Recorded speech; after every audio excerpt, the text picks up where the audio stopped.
Asana just released a brand new feature in the paid plans. It's a rule, it's for time sensitive rules and automations. And I'm very excited to show you. They say it's just version 1 and it's going to be what exactly did they say here? Let me just read it exactly to you.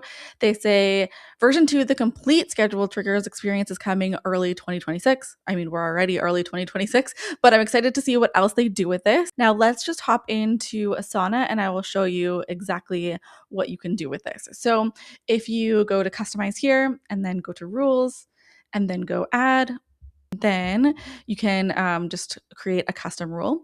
And then, so it's going to be in this when section. So when schedule time occurs. So you'll see it's new here. It's brand new as I'm recording this. And so you can set this to repeat, which is really awesome. So if you want it to say repeat monthly on a certain day of the month, and you can even set a time for it. So if I wanted to set it for noon, then I would do that. Then just continue setting up the rest of the rule. If you're familiar with rules, the rest of this will be easy peasy. I'm going to get rid of check-in because, for example, I personally have been playing around with workarounds for this rule, actually. So I really wanted there to be a rule like this, and there wasn't. So I created workarounds for it.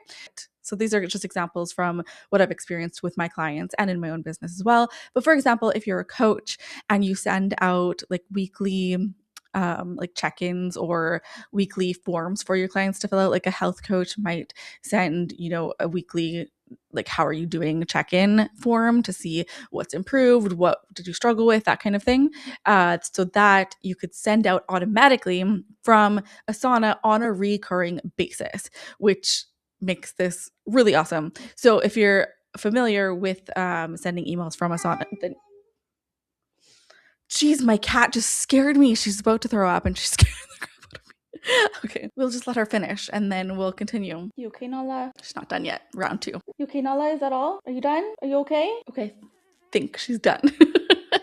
Okay, where was I?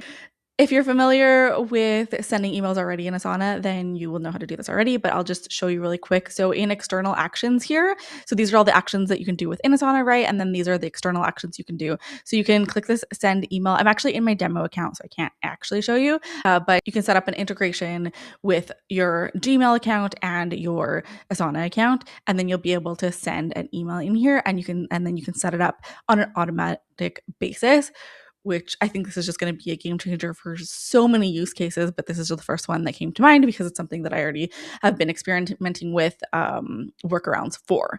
So have fun with it. Let me know in the comments if you're excited about this, if you already tried it, what you're using it for. I would love to hear like other ideas of how we can use this new rule. And yeah, I'm just really excited to experiment more with this. And if you want to see more features that I love, more paid features that I love in Asana, then check out this video next. All right, thank you so much for watching. I hope this video was helpful for you, and I'll see you in the next one. Bye.